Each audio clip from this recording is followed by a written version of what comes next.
maybe 5 minutes per language, Yeah. let's say. Let's just say, well, we'll test it. If it feels like it's way too short, we'll adjust. But anyway, Yeah. hello, YouTube. Hope everyone's doing well. Today is the first time we're going to try something very, very new, which is going to be called a live language exchange. So basically, I'll bring on different people. Hello, Fidgets. Welcome to the stream. Bring on different people, and we'll do some language exchanges. So today. We've got Lina. Lina was just on a few days ago. Yeah. Hello, everyone. I'm excited. I'm very excited. Me too. And so, yeah, so Lina's on. I'll be teaching her some Mandarin. She's going to teach me Latvian since it's her first language. It's your first language, right? Or no? Did I get that right? Yes and no. Like English and Latvian are both sort of, I grew up with both simultaneously. So, okay, cool. Yeah. So it's a language you speak well at any rate. Yeah, yeah. Nice. Well, Chinese is my 5th language, and I speak it decently well, but I'm not perfect. So there might be times where I say things, or we're trying to go through some things, and I don't know how to say something specifically, but we'll see how it goes. Right. All right. I think we're going through the basics today anyway. So, or like conversation and stuff like that. Let's start with Latvian, because you got me interested with that first word that you sent me before. All right. So what I sent you the word sveiki. So sveiki is just like hello. So a lot of people do say like, oh, ciao and whatever, but I feel like that's really standard and lots of languages use it. So the actual word for hello in Latvian is sveiki. Say one more time. Sveiki. Sveiki. Yeah. I got it. Oh, yeah. There you go. What else do you want to teach me? How would you be like, okay, let's just do like here's the goal. We're gonna have a basic conversation by the time in 5 minutes. Let me do it. So how would you like, hey, how are you? So sveiki. Sveiki. Kā tev iet? I'll write this in the chat for you. Okay, sure, go for it. Sveiki. And do you use like Roman, like I guess I don't know the Roman letters, but like English letters? Okay. In Latvian? Yeah, we do. Oh, okay. But Latvian has 32 letters. Or 33, I think 33. So a couple that English doesn't have? But they're just like, the one with the line, so there are just vowels with lines on them. It's sort of like comparable to the German umlauts, I suppose. But the one with the line just means you say the letter a bit longer. So it's kā tev iet and not kā tev iet. Does that make sense? Yeah, I'm just going to paste this in like the chat for the group. Yeah. Like the live chat. I'll just type it so people can see it. There we go. So to say the whole thing. Okay, sveiki, kā tev iet? Sveiki, kā tev iet? Yeah, is that right? Perfect. Yeah. So I would say, so I just sent you labi, means good. Say one more time. Labi. Labi, okay. Yeah. So I would say, and then if you want to ask me, you would say un tev. Un tev. Yeah. Say one more time. Un tev. One more time. Un tev. Un tev. Okay. Yeah. Nice. Question. Latvian, where are your T's? Are they in between your teeth? Oh, yeah, exactly. It's like your tongue is pressed against the. Cool. And your V's? Where are your V's? Like, is it like lips. Same as English or no? Are they different?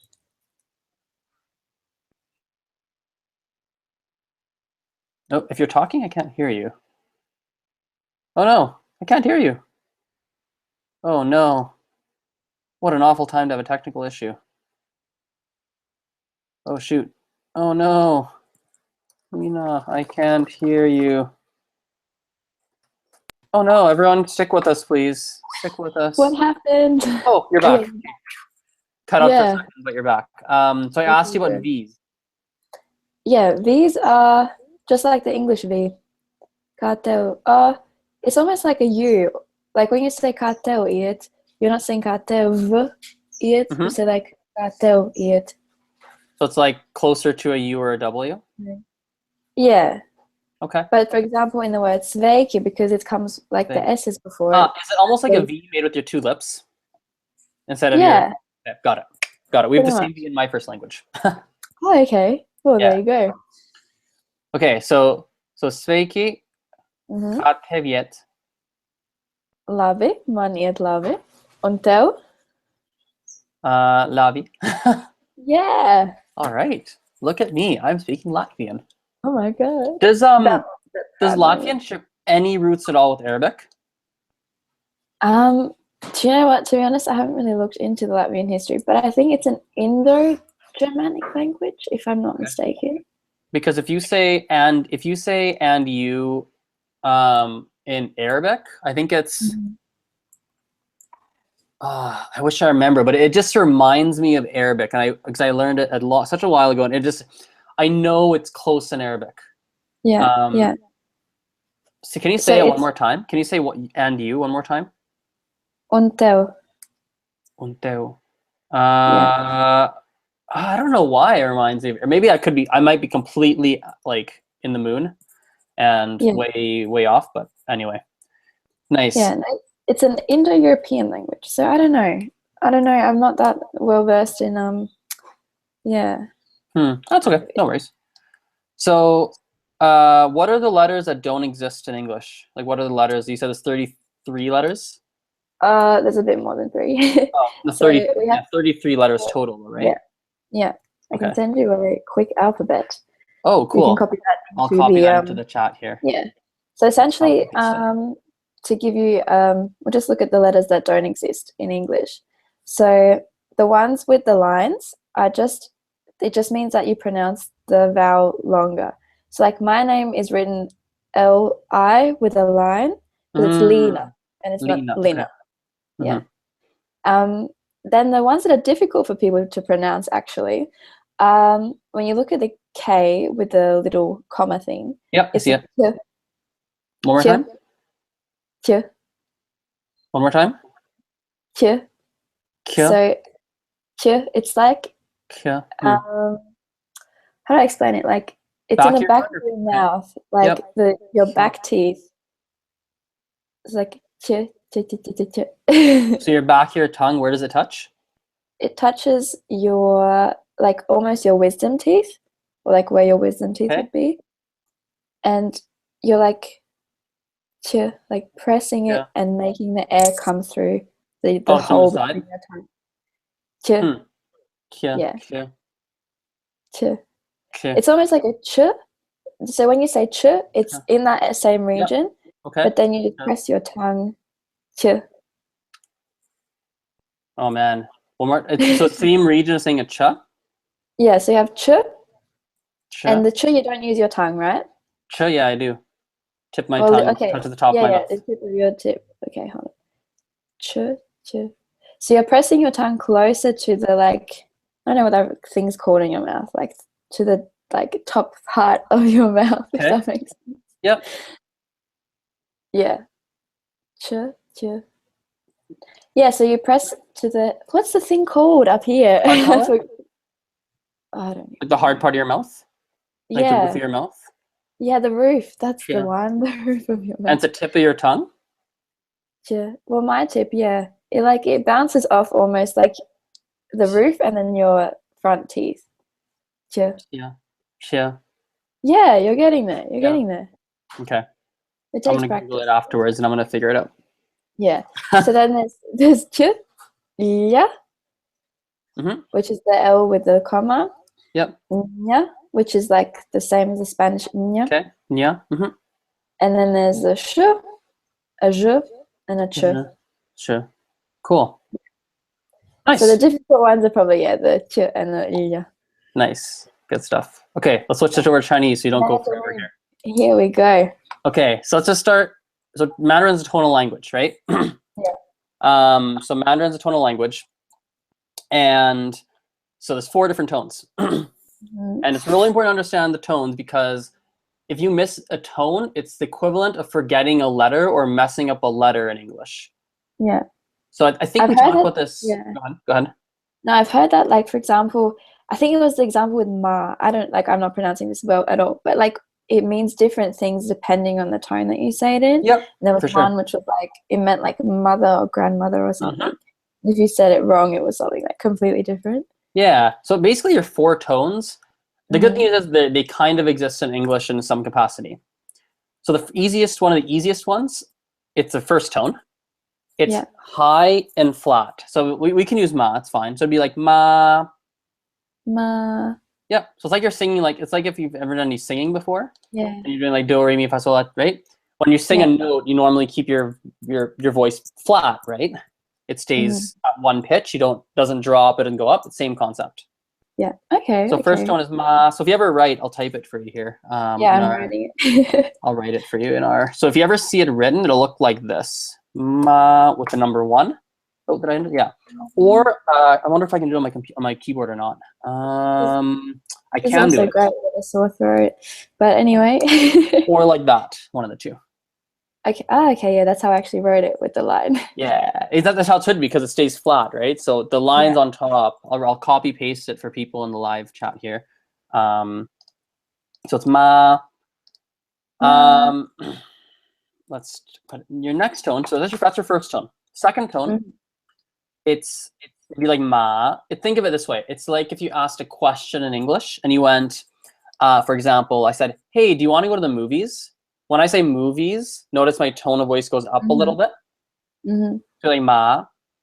Ma. You got it. Yep. So that'll be written like MA2 or like that. I just sent it to you. One of the two is how it's written. So that's your second tone.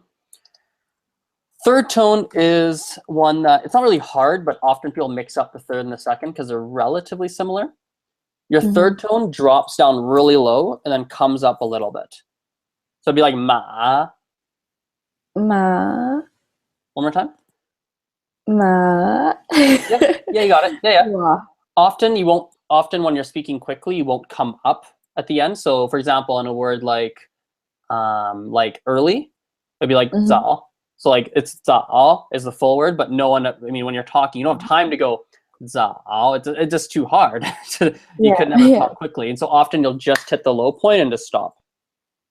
Okay. So I'll write it for you. So I'll write, for example, ma. So ma. So ma. Ma. Yep. So ma. Or can I do have the accent for it? I don't have the accent on my computer but anyway, MA3, or you'd put like a little V. Okay. Ma. Yeah, ma. Yeah, I see what you mean by this. It's similar to the second one. So for example, like hello is ni hao. Ni hao. You got it. Yep. Ni hao. Yeah. Now, what's interesting, so that's the third tone and fourth tone. I'm going to come back to ni hao in a second because something interesting about it. But your fourth tone is it's kind of like jumping off a cliff. So it's like starts really high and then it drops down. So if you're using ma, it'd be like ma. Ma. So it starts really high and then it drops. So if you did it slowly, it'd be like ma. If you did it slowly. Ma. So it's like if you're jumping off a cliff, it's kind of like and then it gets quiet. Yeah. It's kind of like that. So it'd be ma or ma. Can I write it for you here? Yes, I have it on the computer. Enter. There you go. Yeah, my apologies for my croaky voice to anyone. I'm a bit sick, so. It's okay. I'm not bothered. Maybe other people are, but I'm not. Oh, now, well, it's when it comes to tones, there's one rule. If there's ever 2 words with a third tone in a row, your essentially they're all going to turn into second tones except for the last word, which is the third tone. So I'll give you an example. So ni hao, for example, right? Ni hao is like this if you write it in English letters. So ni is a third tone and hao is a third tone as well. They're both third tone. But it's hard to string together if you said them both as a third tone. It's just too hard. Yeah. Like ni, hao, it's just too slow. So what they do is your ni becomes a second tone. So it becomes like that. So it almost is like ni hao. Ni hao. Ni hao. Yeah, ni hao. Ni hao. You got it. Yeah. Yeah. That's so interesting. Wow, I find this really cool. Yeah. And also Chinese, I mean, maybe you said you had a friend who lived in Taiwan and China, I think you said. Maybe they told you this, but basically one of the hard parts about Chinese is not necessarily the speaking, but the writing is hard because it's not really fully an alphabet. Yeah. So it's not like English where you take letters, put them together and make words, right? Yeah. Instead, every character is pronounced differently. So for example, ni hao, I'll write it for you here. I'll write it in Chinese characters. Ni hao. Oops, that's not it. Ni hao. There we go. Enter. right? So, and there's nothing, it's not like, there's nothing about those characters that indicate that it's pronounced that way. It's just, you have to know. Yeah. It's like learning two separate things and then having to put them together in your brain. You That's exactly like with Russian. Like, okay, Russian's a bit not that complicated. Like the characters aren't that complicated, but it's very often that a lot of Russian kids, for example, who haven't grown up in Russia, will, or like just grow up speaking it at home, will be able to speak it, but they'll look at the text and like they won't be able to read it at all because the way that you read it is pronounced completely differently to the way it's spoken. Really? So, I didn't know that. Like you can't essentially learn the language. Like if you want to learn it properly, you have to listen. Like you can't learn with just using like a textbook and reading it because you won't know how it's pronounced or like where the emphasis is on a specific vowel or tone or whatever. Really? That's fascinating. Yeah, so cool. Well, hey, that's our quick and dirty intro to both languages. So. That's awesome. Thank you so much. Not a problem. Well, as usual, everyone, links for Lina's channel are in the description. Lina, we should do this again for different languages. Maybe. Let's do it. Yeah, you speak. Wait, you don't speak. Do you speak French or no? I don't remember. Yeah. Oh, you do. Okay. So I guess I do Gujarati as well. So I could do some stuff with Gujarati. We can do that. Do you speak German? I don't speak German. No, I used to know once upon a time. I knew a little bit because I was in Germany and me and my friend nerded out and we decided we're going to teach ourselves. That was years ago and I've forgotten everything. But I used to know a tiny bit. But yeah, I'll do it again. Maybe we can continue Mandarin, or we can do Gujarati, and you can. Actually, we can maybe continue Latvian. I don't know. We could see. Yeah, let's continue. All right. Anyway, we'll play it by ear. We'll figure it out. Yeah, sounds good. Cool. Well, I'll end the stream here. Thanks for watching. Thank you. Bye.